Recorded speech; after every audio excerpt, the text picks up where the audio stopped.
श्री किशोरी जी को शिक्षा दे रहे हैं। वन का कलेश सुना करके यह कह रहे हैं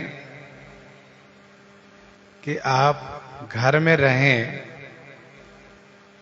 तो आपका और मेरा दोनों का नीक होगा, अच्छा होगा।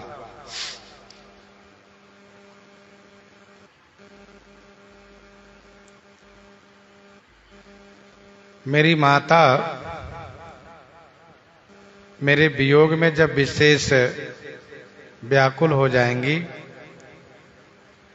तब आप पौराणिक कथा कह कह करके इनको समझाया करिएगा। मैं सत्य कह रहा हूं, स्वाभाविक रूप से कह रहा हूं, और मुझे सैकड़ों शपथ है। मैं तो केवल आपको माता के हित के लिए रख रहा हूं।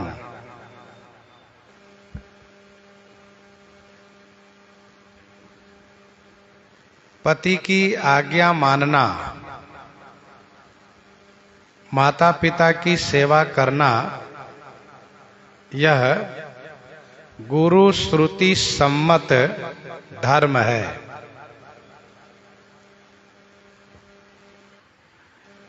गुरु श्रुति सम्मत धर्म अर्थात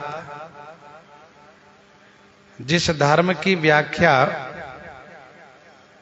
वेद में की गई है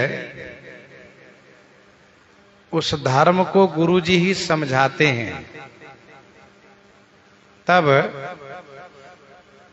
धर्म की बात समझ में आती है।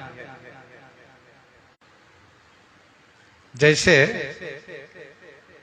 गुरुजी को दक्षिणा देना यह श्रुति सम्मत तो था, परंतु गुरु सम्मत नहीं था। इसीलिए गालव मुनि को बहुत कष्ट सहना पड़ा था।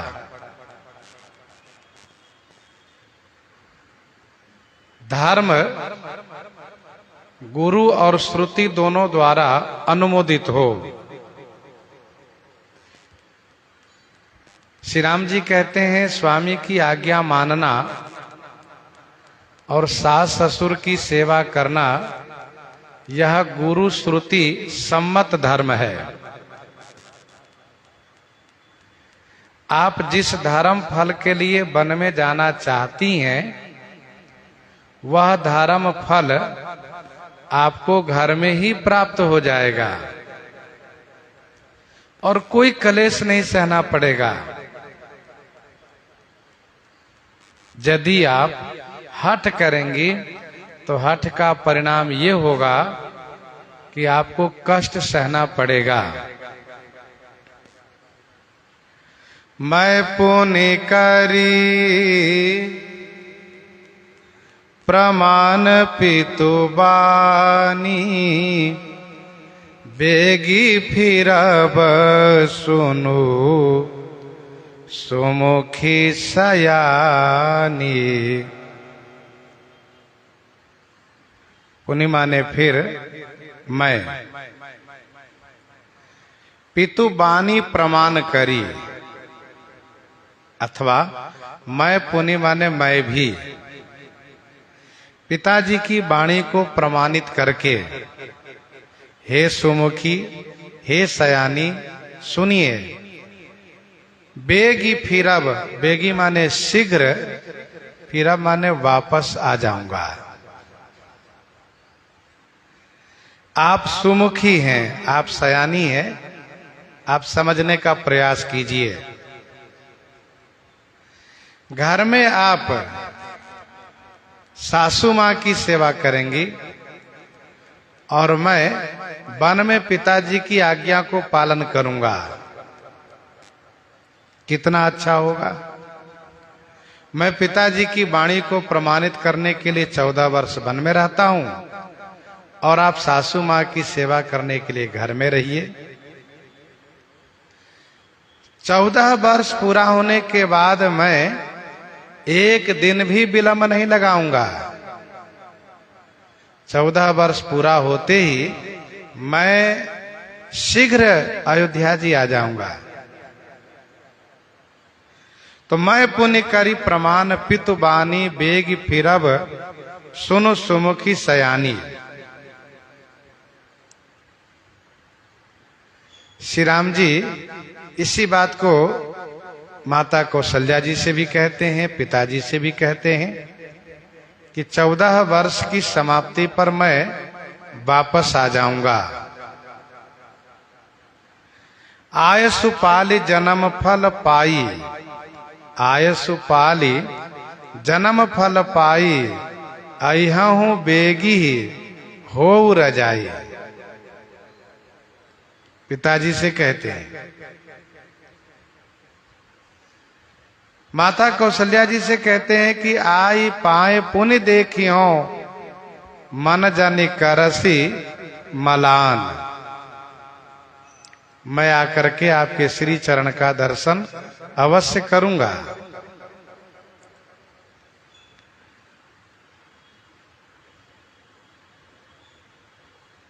बेगी फिरब सुनु सुमुखी सयानी। सुमुखी कहने का भाव यह है कि सुंदर मुख वह है जो स्वामी की आज्ञा पर प्रति उत्तर न करे।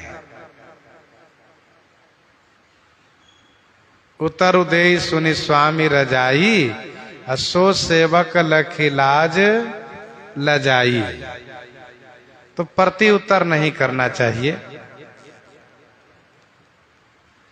आप सयानी है, इसीलिए आपको बहुत समझाने की आवश्यकता नहीं है।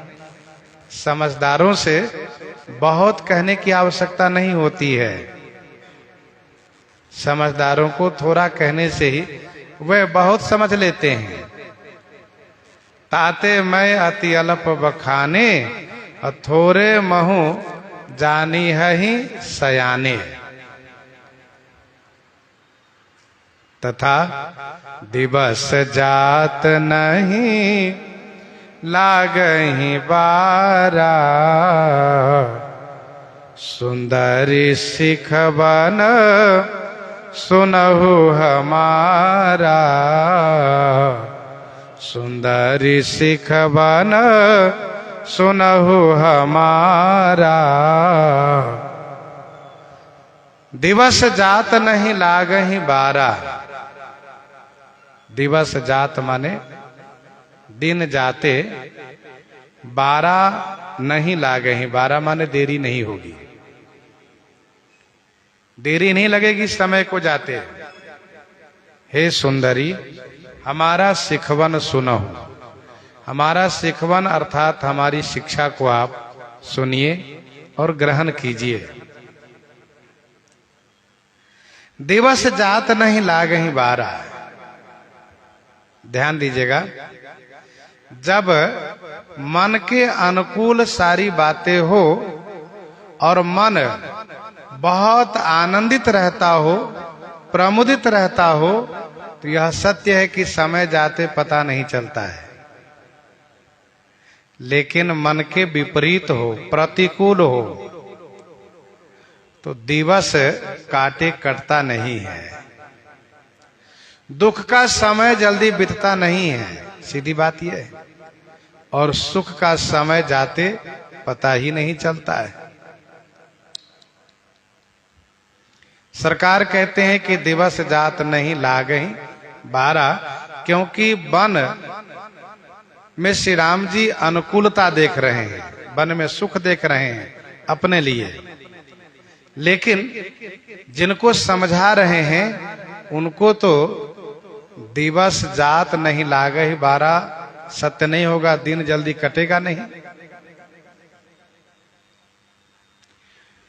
तो मन की अनुकूलता पर समय जल्दी समाप्त होता है। गोस्वामी जी महाराज विनय पत्रिका 24 पद में कहते हैं, न करु विलंब विचारु चारुमति, न करु विलंब विचारु चारुमति, बरस पाछिलो सम अगिलो पल। जैसे पिछला वर्ष बीता वैसे अगला पल समझो, ये गोस्वामी जी कहते हैं। जौ हठ करहु प्रेम बस बामा, तो तुम दुख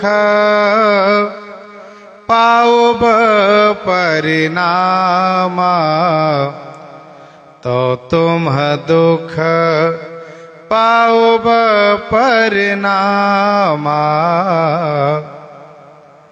जो हठ करहु प्रेम बस बामा।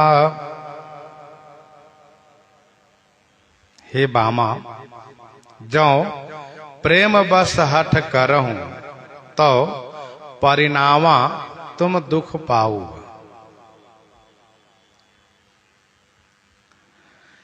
हठ करने के विचार से बामा संबोधन युक्ति संगत है, उपयुक्त है। यदि आप हठ करती हैं अर्थात मेरी आज्ञा से वाम होती है, तो परिणाम में आपको कष्ट सहना पड़ेगा। जो हठ करहूं प्रेम बस बामा, बामा का अर्थ स्त्री होता है, और बामा का अर्थ होता है कि वाम चलना, विपरीत चलना, आज्ञा के विपरीत हो जाना। तो श्री राम जी कहते हैं कि जो हठ करहु प्रेम बस, प्रेम के बस होने के कारण यदि आप हठ करती हैं तो परिणाम में आपको दुख सहना पड़ेगा। तो तुम दुख पाओ परिणामा। मानो श्री राम जी भविष्य के दुख को इशारा कर रहे हैं, भविष्य के दुख का संकेत कर रहे हैं कि आप प्रेम बस यदि हठ पूर्वक चलेंगे तो परिणाम में आपको कष्ट सहना पड़ेगा। ये भी जाने रहिए, क्योंकि कानन कठिन भयंकर भारी, कानन कठिन भयंकर भारी, घोर घाम हिम बारी बयारी, घोर घाम हिम बारी बयारी। कानन कठिन भयंकर भारी, घोर घाम हिम बारी बयारी। कानन कठिन है, भारी भयंकर है, अर्थात जंगल कठिन है और भारी भयावह है। वहां पर घाम हिम बारी बयारी घोर, घाम हिम ठंडी, बारी वर्षा, बयारी हवा वायु, ये सभी घोर है। घोर माने तीक्ष्ण है, कठिन है। कानन कठिन भयंकर भारी। वन में सुख नहीं है, वन में केवल दुख है। श्री हनुमान जी कहते हैं कठिन भूमि कोमल पदगामी, कठिन भूमि कोमल पदगामी, कवन हेतु विचरहु वन स्वामी। कठिन भूमि कोमल पदगामी, कवन हेतु विचरहु वन स्वामी। ते कानन कठिन है, भारी भयंकर है, भारी भयावह है। सब जगह भय ही भय प्राप्त होता है, डर लगता है। घोर घाम हिम बारी बयारी। सरकार पहले घाम की चर्चा कर रहे हैं, क्योंकि वनवास चैत में हुआ है। चैत का अंतिम है जब वनवास हुआ है, और चैत से घाम तेज होने लगता है।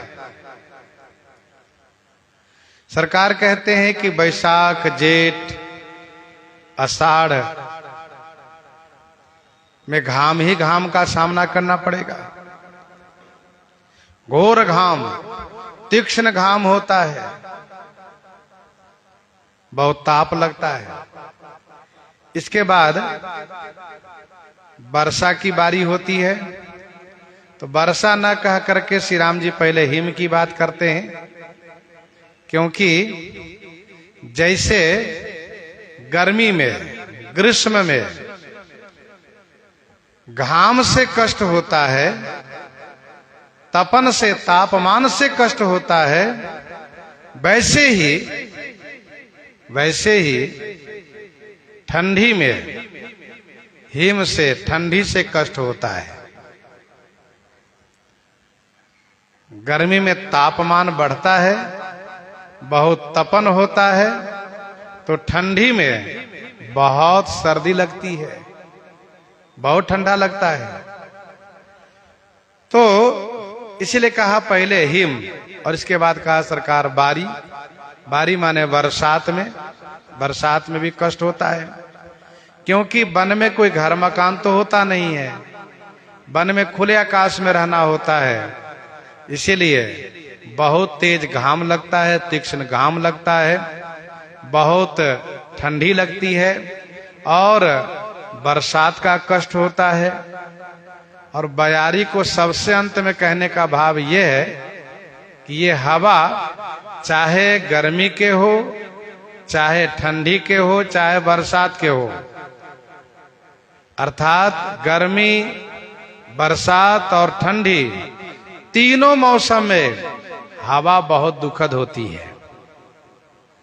जब गर्मी में हवा चलती है, जब गर्मी में हवा चलती है तो लू लगती है, बरसात में हवा चलती है तो पानी के बूंद से चोट लगती है, और ठंडी में जब हवा चलती है तो शरीर हिल जाता है, शरीर कांप जाता है।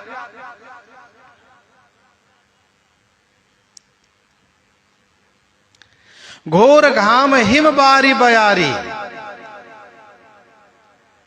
न तो वहां गर्मी में कोई आराम मिलता है, न बरसात में, और न ठंडी में।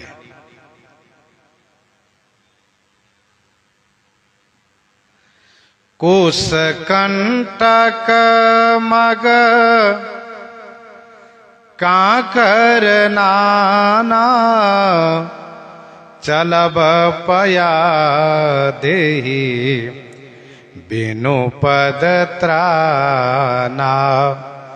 चलब पया देहि बिनु पद त्राना। कुश कंटक मग काकर नाना। कुश कंटक मग काकर नाना, चलब पयादेहि बिनु पद त्राना। कुश, कुश एक घास होता है, और कर्मकांड में इनका उपयोग किया जाता है। कुश बड़ा ही पवित्र होता है। ग्रहण काल में वस्तुओं में कुश छोड़ने से वह वस्तु पवित्र बनी रहती है। पूजा पाठ में कुश का उपयोग अवश्य किया जाता है। तो कुश और कंटक, कंटक माने कांटा, कांकर माने कंकर, नाना माने अनेक। मार्ग में अनेक कंकर, कांटे और कुशा ये मिलते हैं। जिधर जाइए उधर कंकर ही, कांटे ही, कुशा ही। कोई ऐसा नहीं कि वन में मार्ग बना हुआ होता है, रास्ता बना हुआ नहीं होता है। यूं ही चलना पड़ता है, कांटे में, कंकर में, कूसा पर चलना पड़ता है। चलब पयादे ही, और वो भी पयादे ही चलब। पयादे ही माने पैदल चलना रहता है। बिनु पद त्राना, पद त्राण भी नहीं रहता है। पद त्राण माने न तो जूता है न चप्पल है, कुछ नहीं। तो कुश कंटक मग काकर नाना, चलब पयादे ही बिनु पद त्राना। वन का निवास दुखद है, वन का मार्ग दुखद है, क्योंकि पांव छिल जाते हैं, कांटे लग जाते हैं, कंकर लग जाते हैं, पांव में फोला पड़ जाता है। झलका झलकत पायन कैसे।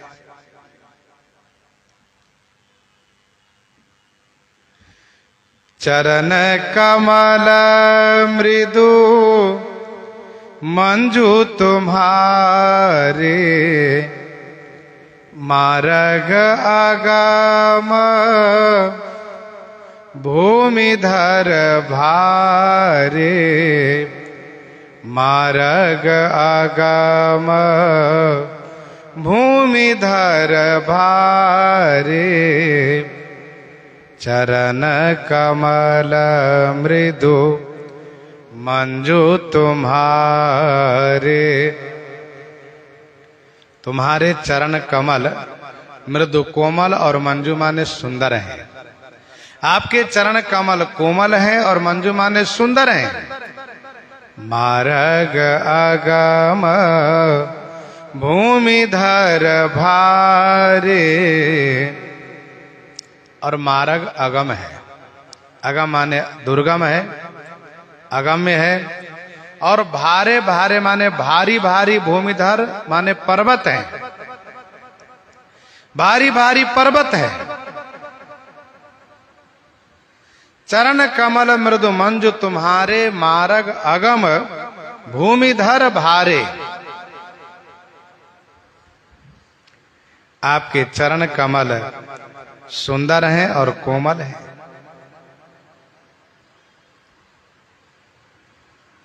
रास्ता बहुत कठिन है, और पहाड़ तो इतने ऊंचे ऊंचे हैं मानो आकाश को छू रहा हो। अरे और ऐसा नहीं कि पहाड़ के बगल से हम निकल के चले जाएं। उसका विस्तार इतना होता है कि उसके बगल से नहीं निकल सकते। पहाड़ पर चढ़ें फिर पहाड़ से उतरें, और ऐसा भी नहीं कि एक ही पहाड़ है, पार कर लिए हो गया। एक पहाड़ पार किए दूसरे पहाड़ मिल गए, दूसरे पार किए तीसरे पर्वत, पर्वत ही पर्वत। तो मार्ग अगम भूमिधर भारे, मार्ग अगम है, बड़े बड़े पर्वत है। कंदर खोह नदी नद नारे, कंदर खोह नदी नद नारे, अगम अगाधन जाहि निहारे, अगम अगाधन जाहि निहारे। कंदर खोह नदी नद नारे, अगम अगाध न जाहि निहारे। कंदरा है, पर्वतों में कंदरा है। खोह, खोह माने दो पर्वतों के बीच का जो रास्ता है वह खोह है। कंदरा है, गुफा है, खोह है। खोह माने दो पर्वतों के बीच का रास्ता है। बड़ी बड़ी नदी हैं, नद हैं, नारे माने नाले हैं, सभी अगम माने दुर्गम है, अगाध माने अथाह है, न जाहि निहारे। न जाहि निहारे माने देखे नहीं जाते, देखने से ही भय लगता है, डर लगता है। कंदर खोह नदी नद नारे, अगम अगाधन जाहि निहारे।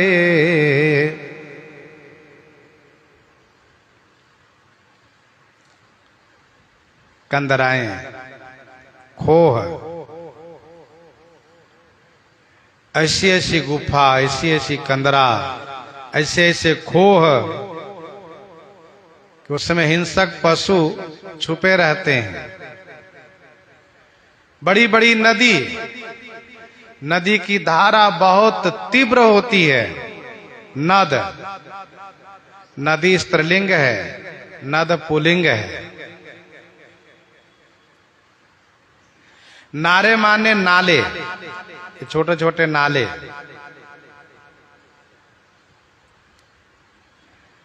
इन कंदर खोह में हिंसक पशु बैठे होते हैं, हिंसक जीव रहते हैं।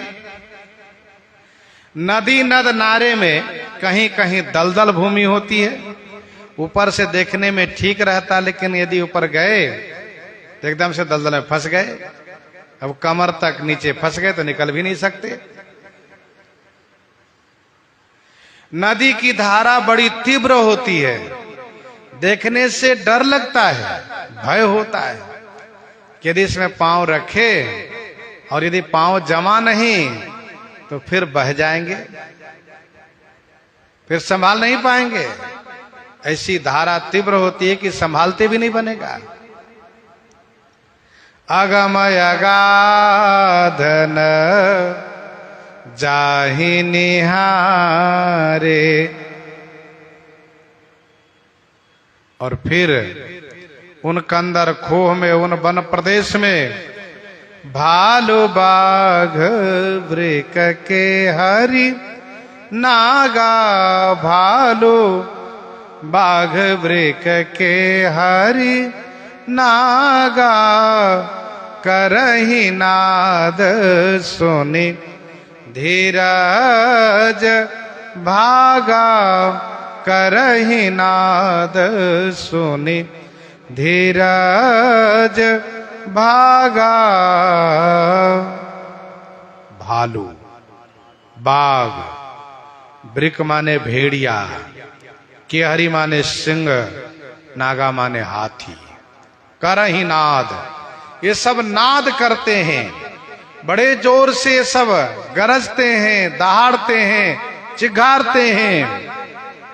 सुन करके, इनकी आवाज सुन करके, इनकी दहाड़ सुन करके बड़े बड़े धैर्यवानों का धैर्य भाग जाता है।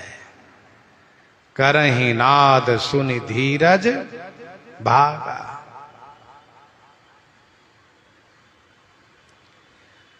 भालू बाघ वृक के हरि नागा, करहि नाद सुनि धीरज भागा। ऐसा लगता है कि पास में ही दहाड़ रहा हो, दिखाई देते नहीं, भाग के जाएंगे किधर, कहीं ऐसा ना हो उल्टे भाग करके उन्हीं के सन्मुख हो जाए। अच्छा, बाघ है, सिंह है, हाथी है, भेड़िया है, इनसे बचने के लिए वृक्ष पर चढ़ सकते हैं, पेड़ का सहारा ले सकते हैं, लेकिन भालू से बचने का तो कोई उपाय नहीं। यदि वृक्ष का सहारा लिए पेड़ पर चढ़ गए तो भालू भी ऊपर चढ़ जाता है। और भालू, ये जंगली भालू बहुत घातक होता है। तो भालू बाघ वृक के हरि नागा, करहि नाद सुनि धीरज भागा। मान लीजिए अचानक उस खोह में गए, उस कंदरा में गए और वहीं बाघ बैठा हुआ मिल गया, उसी में सिंह बैठा हुआ मिल गया, उसी में भेड़िया मिल गया। अब क्या करोगे? भाग भी नहीं सकते। सरकार कहते हैं कि इनकी आवाज बड़ी भयानक होती है, डरावनी होती है। बड़े बड़े धीर लोग अधीर हो जाते हैं। भूमि शयन बल कल बसन असन कंद फल मूल ते की सदा सब दिन मिलही सब ये समय अनुकूल सब ये समय अनुकूल।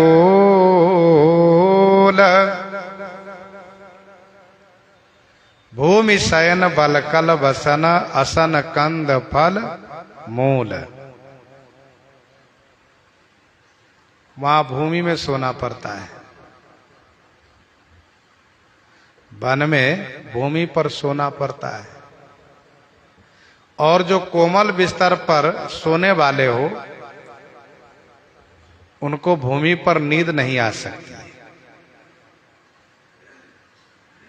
वन में कोई बढ़िया बिस्तर भी नहीं मिलता है। बहुत कुछ कर सकते हैं तो घास पत्ती बिछा सकते हैं। घूस संवारी साथरी डसाई कुश किस लय में मृदुल सुहाई।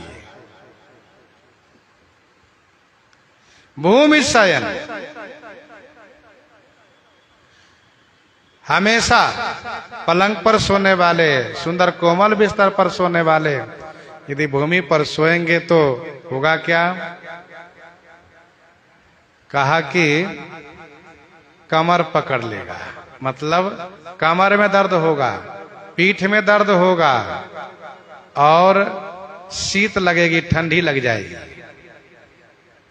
ठंडी के समय में, बरसात के समय भूमि पर सोए तो फिर शरीर में दर्द हो जाता है। बलकल बसन, वस्त्र क्या होगा? कहा बलकल। जैसे भोजपत्र है, वृक्षों की छाल है, ये सब बलकल वस्त्र है। बलकल वस्त्र से ना तो ठंडी में राहत मिलता है, ना गर्मी में, ना बरसात में।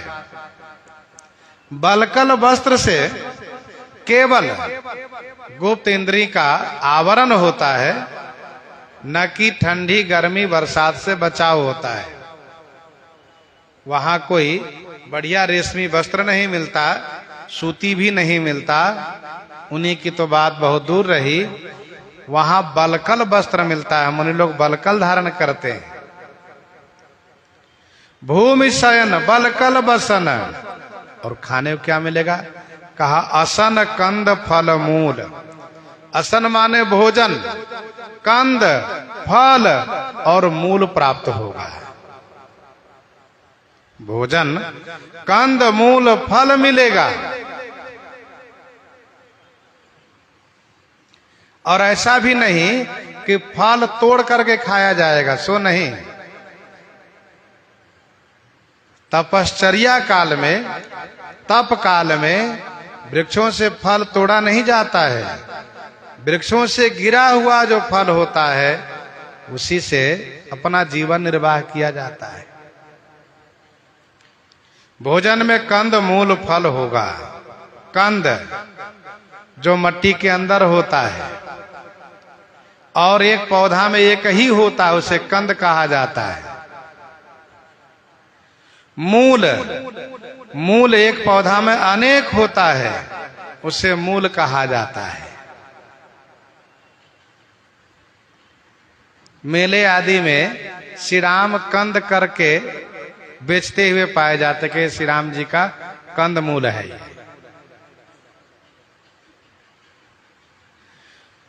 फल, अब ये कोई जरूरी नहीं कि बढ़िया बढ़िया फल मिले। सेव मिल जाए, अनार मिल जाए, आम मिल जाए, ऐसा नहीं।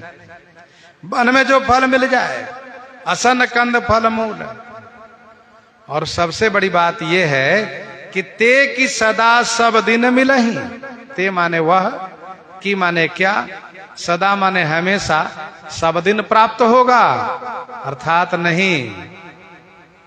सबोई समय अनुकूल, वह सब भी समय अनुकूल, समय के अनुसार समय अनुकूल प्राप्त होगा। वर्षा हो रही है, बरसात के अनुकूल फल ऐसा मिल रहा है कि फल खाओ तो और सर्दी जुकाम हो जा रहा है। ठंडी में फल ऐसा मिल रहा है, फल खाओ और ठंडी लगती है, शरीर में गर्मी प्राप्त नहीं होती है। तो गर्मी में है, उसमें भी अनुकूल फल नहीं मिलता है, कभी मिल गया अनुकूल, कभी नहीं मिला।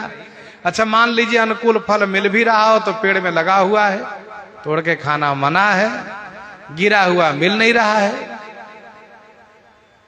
तो ते की सदा सब दिन मिलही, सबोई समय अनुकूल।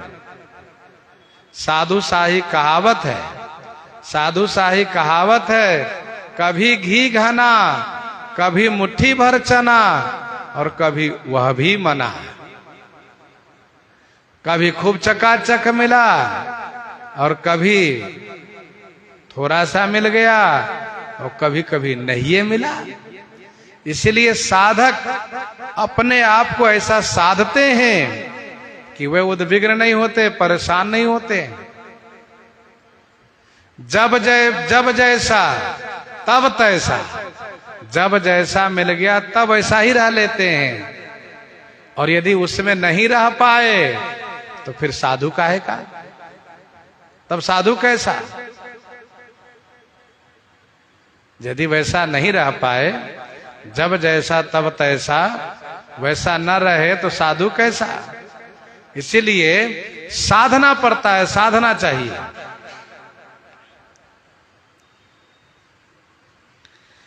भूमि शयन बल कल बसन, असन कंद फल मूल। ते की सदा सब दिन मिलही, सबोई समय अनुकूल।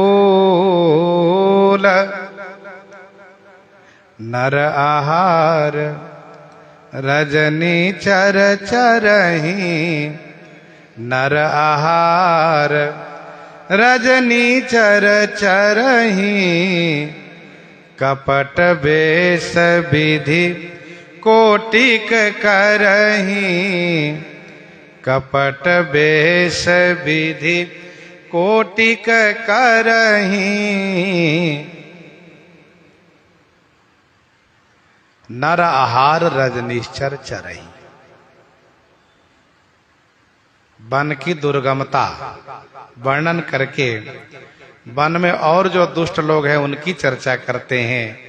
नर आहार, नर आहार माने नराहारी,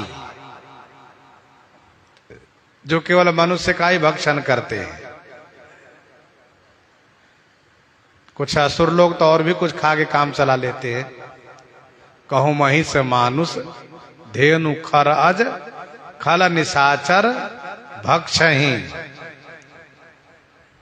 ये नर आहार, नराहारी है ये।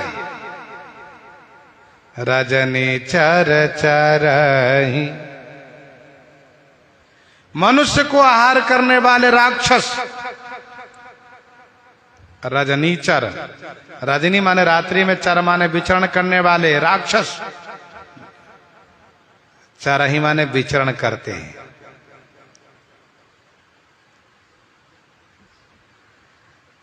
चरगति भक्षणयो धातु से दोनों अर्थ होगा। चरही माने विचरण करते हैं, चरही माने भक्षण भी करते हैं। नर आहार रजनीचर चरही, रात्रि में। कपट बेश विधि कोटिक करही, कोटिक विधि कपट वेश करही। कोटिक विधि माने अनेक प्रकार से कपट पूर्ण वेश कर लेते हैं, वेश धारण कर लेते हैं। रात्रि में कैसे सो पाएंगे जब रात्रि में ये राक्षस लोग विचरण करते रहते हैं। रात्रि में ये राक्षस लोग विचरण करते रहते हैं। मनुष्यों को भक्षण करने वाले, मनुष्य को खाने वाले, जहां कहीं मिल जाए तो तुरंत पकड़ के खा जाते हैं।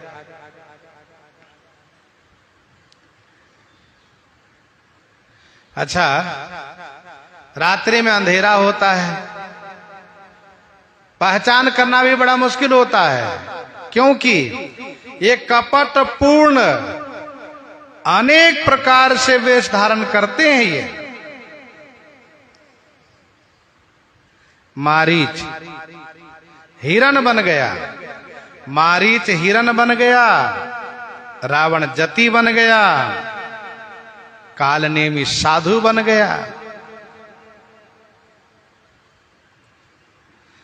तो नर आहार रजनी चर चरहि, कपट वेश विधि कोटिक करहि।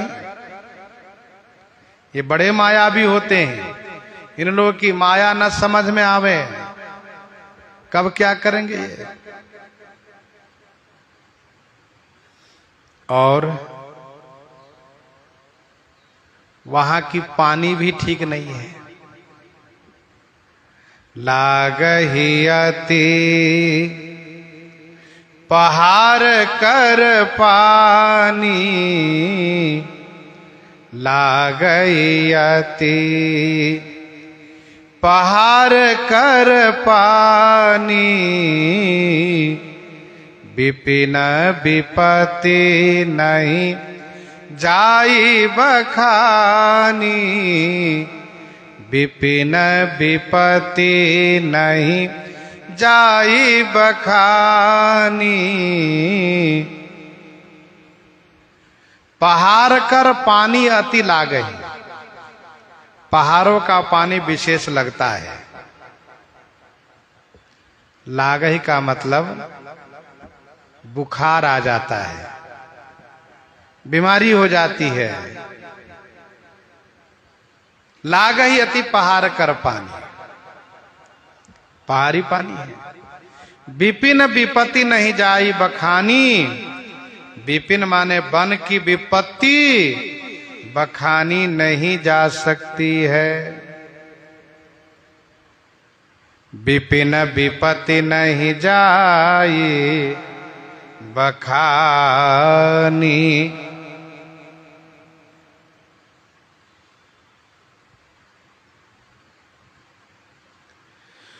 वन में तो सब जगह कष्ट ही कष्ट है। जल में कष्ट है, कंदर खोह नदी नद नारे। थल में कष्ट है,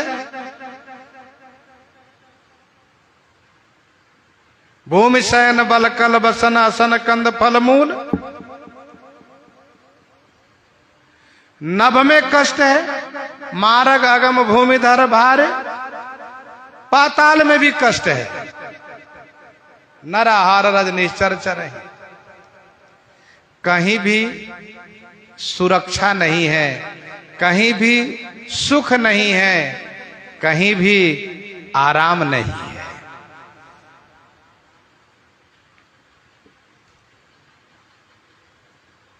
लागई अति पहाड़ कर पानी, तुरंत बीमारी हो जाती है, तुरंत स्वास्थ्य बिगड़ जाता है। इसीलिए वन की विपत्ति नहीं कही जा सकती। ब्याल कराल विहग बन घोरा, ब्याल कराल विहग बन घोरा। निशिचर निकर नारी नर चोरा, निशिचर निकर नारी नर चोरा। ब्याल कराल विहग बन घोरा। ब्याल कराल विहग बन घोरा। कराल ब्याल माने सर्प है, भयानक सर्प रहते हैं। भयानक विहंग माने पक्षी। ये सर्प और पक्षी बड़े भयानक होते हैं। वन घोरा, वन घोर है। निशिचर निकर नारी नर चोरा, नारी नर चोरा निशिचर निकर, नारी नर को चुराने वाले राक्षस समूह वन में होते हैं। यद्यपि यहां पुनरुक्ति नहीं है, क्योंकि ऊपर की चौपाई में श्री राम जी ने कहा कि नर आहार रज निश्चर चरहि, नराहारी राक्षस विचरण करते हैं जो तुरंत पकड़ के खा जाते हैं। और इस चौपाई का मतलब है कि पकड़ के ले जाते आराम से घर में बैठ के खाते हैं। निशिचर निकर नारी नर चोरा। फिर भी कुछ लोगों ने कहा कि पुनरुक्ति है, तो उन्होंने अर्थ यह किया है कि निशिचर समूह तथा नारी नर सब चोर होते हैं वन में। राक्षस समूह और नारी नर सब चोर होते हैं। यह हमारी अति बड़ी सेवकाई, लेहिन वासन बसन चोराई। वनवासी लोग श्री राम जी से कहते हैं, सरकार हमारी सबसे बड़ी सेवा यह हो रही है क्या कि हम आपके वासन बसन को चुरा नहीं रहे हैं। इन लोगों ने अयोध्या वासियों से कहा, जब अयोध्या के लोग वहां पहुंचे तब इन लोगों ने कहा, कोल भीलो ने तो ब्याल कराल बिहग वर घोरा, निश्चर निकर नारी नर चोरा। बड़े बड़े सर्प, अजगर, ये थल में रहने वाले हैं, बिहंग नभ में रहने वाले हैं, निश्चर निकर ये पाताल से निकल के आ जाते हैं। तो ब्याल कराल बिहंग वन घोरा, ऐसे ऐसे सर्प होते हैं कि वह आदमी को निकल जाते हैं, अजगर आदि। अच्छा मान लो ना निकले, ये रास्ते घेर कर बैठे हैं, काट लिए, तब भी मृत्यु हो जाती है। अच्छा विहंग पक्षी, कुछ पक्षियां ऐसी है जैसे शार्दुल वगैरह, ये तो मनुष्य को उठा ले जाते हैं। कथा इस प्रकार की है कि रावण जब श्री सीता जी को हरण करके लेकर जा रहा था तो संपाति के बेटे ने उनको पकड़ लिया। संपाति पंखहीन हो गए थे, तो उनके पुत्र हमेशा उनके लिए भोजन लाया करते थे। अब जैसा संपाति है वैसा भोजन भी तो चाहिए, थोड़े मोरे से काम चलेगा नहीं। तो उनका बेटा, उनके पुत्र भोजन लाया करते थे। रावण श्री सीता जी को लेकर जा रहा था तो तुरंत उनके बेटे ने पकड़ लिया। रावण जैसे तैसे उनको अनुनय विनय करके और प्रार्थना करके शरणागत हो करके और उससे अपने आप को बचा करके भाग लिया वहां से। संपाति के बेटे ने आकर के संपाति को बताया कि आज कोई आहार मिला नहीं। क्यों नहीं मिला? कहा एक मिला था, हम समुद्र के तट पर बैठे थे कि एक मिला आहार, काला पुरुष जो एक अबला को अपहरण करके लेकर जा रहा था, मैंने उसे पकड़ लिया। वह शरणागत हो गया, मेरे वंश की दुहाई देने लगा, मेरे वंश की बड़ाई करने लगा, मैंने छोड़ दिया। संपाति ने कहा तू बड़ा मूर्ख है, तूने क्यों छोड़ दिया? अरे वह कोई और नहीं, असुरराज रावण ही था, और वह अबला कोई और नहीं, आहा माता श्री सीता जी थी। मुझे वह बात याद आ रही है जो श्री चंद्रमा मुनि जी ने सुनाई है, इसलिए तुम बेवकूफ हो, मूर्ख हो, जाओ आज के बाद तुम मेरे सामने मत आना, क्योंकि तुमने भी यह अपराध किया उसे छोड़ करके। तो संपाति का बेटा रावण को पकड़ लेता है, जटायु की कथा प्रसिद्ध है कि रावण से लड़ते हुए एक स्थिति, एक बार ऐसा स्थिति, एक बार ऐसा कर देते हैं, ऐसी दशा कर देते हैं जटायु जी कि रावण मूर्छित हो जाता है। चोचन मारी विदारिश दे ही दंड एक भाई मूर्छाते ही। तो सरकार कहते हैं जैसे सांप वैसे पक्षी वैसे राक्षस, वन में कहीं से बचाव नहीं है। निशिचर निकर नारी नर चोरा, डर पही धीर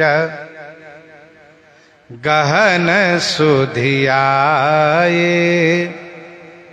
डर पही धीर गहन सुधियाए, मृगलोचनी तुम भीरु सुभाए,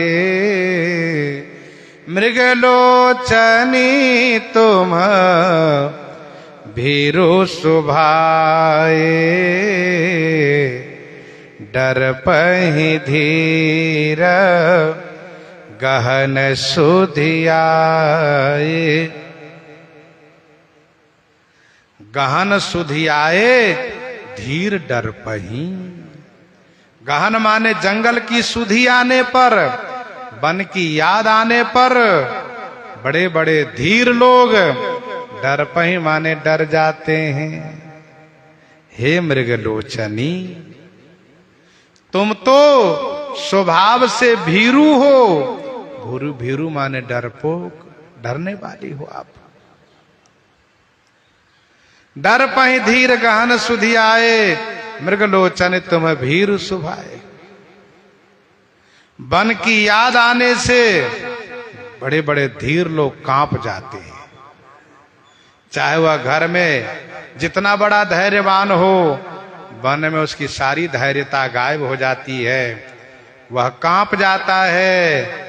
वन में जब वन पशुओं की आवाज सुनता है, वन की दुर्गमता को जब वह स्मरण करता है तो कांप जाता है।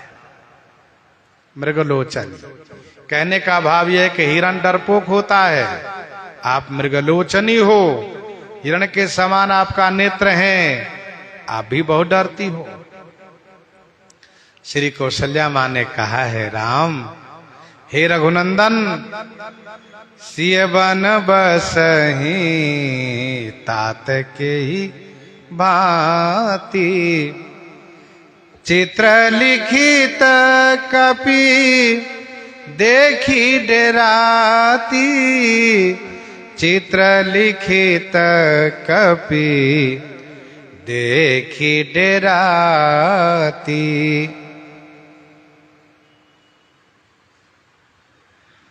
तो मृगलोचन तुम भीरु सुभाए। भीरु माने डरपोक स्वभाव है आपका।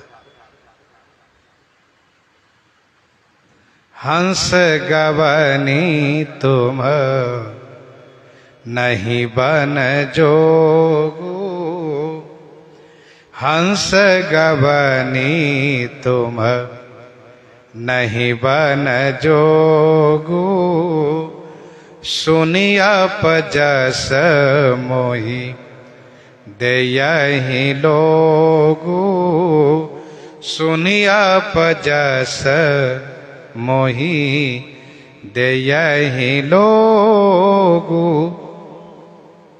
हे हंस गमनी, हंस के समान चलने वाली तुम बन जोगू नहीं, तुम बन की योग्य नहीं हो। हंस गमनी तुम नहीं बन जोगू, सुनी अपजस मोहि देयहि लोगू। सुन करके लोग मुझे अपजस देंगे, मेरी निंदा करेंगे। श्री राम जी कैसे कठोर थे, कैसे निर्मम थे कि श्री सीता जी की कोमलता पर ध्यान नहीं दिए, उनको वन में अपने साथ ले जाकर के मरवा दिए। हंस गमन तुम नहीं बन जोगो, आप हंस गमनी हैं, हंस के समान चलने वाली हैं, वन में कैसे चल पाएंगे। हंस हंसनी मान सरोवर में रहती हैं, हंसनी मान सरोवर में रहती हैं, मोती चुगती है। आप कैसे वन में रह पाएंगे? हंस गवनी तुम नहीं बन जोगू, सुनी अपजस मोहि दे यही लोगू। जो भी सुनेंगे कि श्री राम जी श्री सीता जी को साथ में ले गए, सब मेरी निंदा करेंगे, मुझे अपजस देंगे। सुनी अपजस मोहि दे यही लोग। अयोध्या जी रूपी मान सरोवर के सुख वैभव रूपी मोती को चुगने वाली हंस नंदनी हंसनी आप बन के योग्य नहीं है। मानस सलील सुधा प्रतिपाली,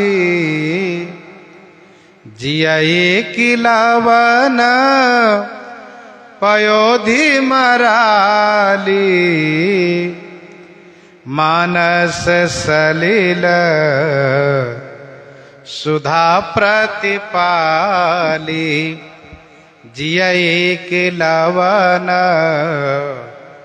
पयोधि मराली। मानस सुधा सलिल प्रतिपाली।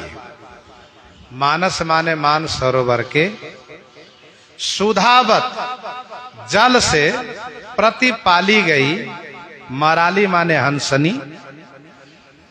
लवन पयोधि जियाई की अर्थात नहीं।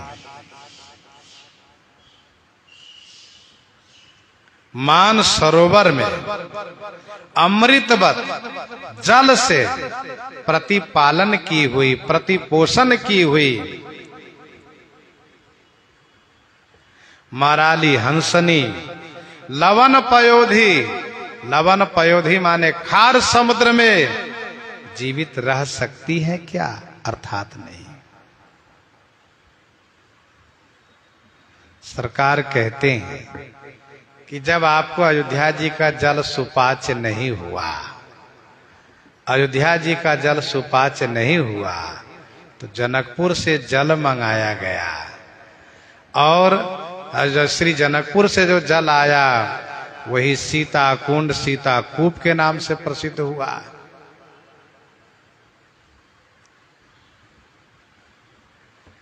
आप अयोध्या जी के जल को नहीं पचा पाई, वन के जल को कैसे पचा पाएंगे? वन का जल आपके लिए कैसे सुपाच्य होगा? यहां के भूमि पर आप पांव नहीं दे पाई। पलंग पीठ तज गोद हिंडोरा, सियन दीन पगवनी कठोरा। वन में उस कंकरीली पथरीली कटीली मार्ग में कैसे चल पाएंगे आप?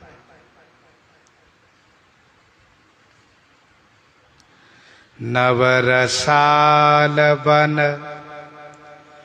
बिहरन शीला, सोहक कोकिल विपिन करेला। सोहक कोकिल विपिन करेला।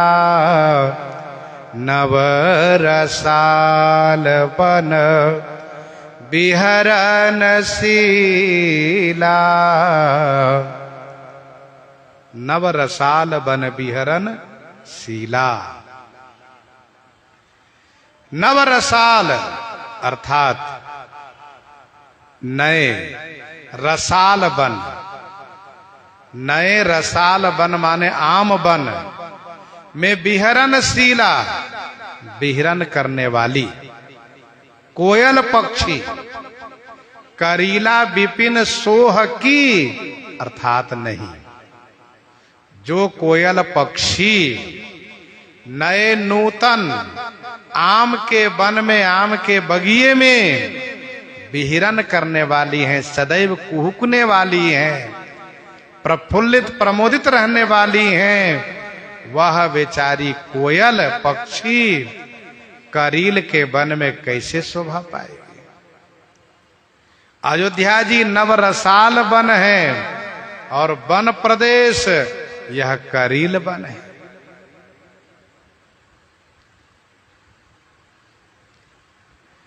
सोह की कोकिल विपिन करीला। करील के पौधे पत्ते रहित होते हैं, कैसे रह पाएंगे कोयल पक्षी वहां। इसीलिए रहु भवन अस हृदय विचारी, रहु भवन अस हृदय विचारी, चंद बदनी दुख कानन भारी, चंद बदनी दुख कानन भारी। अस हृदय विचारी भवन रहो, ऐसा हृदय में विचार करके आप घर में रह लीजिए। हे चंद्र बदनी चंद्रमुखी, कानन भारी दुख। कानन जंगल में बहुत बड़ा दुख है, मैंने तो थोड़ा सा दुख कहा, बाकी दुख ही दुख है। न वहां आराम से सो सकते, न आराम से खा सकते, न आराम से रह सकते, परेशानी ही परेशानी। न खाने को मिले बढ़िया, न पीने को मिले, न सोने को मिले। रहु भवन से हृदय विचारी, अस कस, जैसा कि श्री राम जी ने उस चौपाई से कहना शुरू किए, राजकुमारी सिखावन सुनहु, आन भांति जिए जनी कछु गुनहु। राजकुमारी सिखावन सुनहु, आन भांति जिए जनी कछु गुनहु। वहां से लेकर यहां तक सरकार कहते हैं, सहज सुहृदय गुरु स्वामी सिखा, जो न करई सिर मानी, सो पछताई अघाई उरा, अवश्य होई हित हानि, अवश्य होई हित हानि। सहज सुहृद गुरु स्वामी सिखा, जो न करई सिर मानी, सो पछताई अघाई उरा, अवश्य होई हित हानि। सहज सुहृद, जो सहज माने स्वाभाविक सुहृद हैं, जो स्वाभाविक सुहृद हैं, गुरु जी हैं, स्वामी हैं, उनकी शिक्षा को जो शिरमानी न करई, शिरमानी माने शिरोधार्य करके अनुपालन नहीं करते हैं, सो उर आघाई पछताई, सो माने वह, उर माने हृदय से, आघाई माने भरपूर पछताते हैं, और अवश्य हित हानि होई, अवश्य माने अवश्य हित की हानि होती है। सहज सुहृद गुरु स्वामी सिखा, जो न करई सिर मानी, सो पछताई अघाई उरा, अवश्य होई हित हानि। जो अपने सहज स्वाभाविक सुहृद हैं, मित्र हैं, शुभ चिंतक हैं, ऐसे मित्र गुरु और स्वामी की शिक्षा को जो सिर माने माने शिरोधार्य करके नहीं मानते हैं, सरकार कहते हैं कि सुहृद स्वामी मैं हूं, गुरु पिताजी हैं, माता जी हैं। माता पिता को गुरु गोस्वामी जी ने कहा है। जैसे विनय पत्रिका पद संख्या 50 में गुरु गिरा गौरवा अमर, ये वहां लिखा है। अभी अभी थोड़ी देर पहले आपने सुना है, गुरु श्रुति सम्मत धर्म फल पाइये विनय कलेश। गुरु से गुरुजन माता पिता भी है। गुरु पितु मातु स्वामी सिख पाले, गुरु पितु मातु स्वामी सिख पाले, चले हो कुमग पग पर ही न खाले। कुमार्ग पर चलने पर भी पांव गड्ढे में नहीं जाता है। गुरु पितु मातु स्वामी हित बानी, सुनि मन मुदित करिए भली जानी। इसलिए इन गुरुजनों की वाणी को शिरोधार्य करके क्रियान्वित करना चाहिए। शिरधरि आए सुकरिय तुम्हारा होना चाहिए। और यदि ऐसा नहीं हुआ तो फिर हृदय से भरपूर पछताना पड़ता है। श्री किशोरी जी भी पश्चाताप करती हैं, पछताती हैं। गीतावली सुंदरकांड 7 पद में गोस्वामी जी ने लिखा है, गीतावली सुंदरकांड 7 पद में, तात तोहू से कहत होत हिये ग्लानि, वहां पर वर्णन है। सरकार कहते हैं, सो पछताई अघाई उरा, अवश्य होई हित हानि।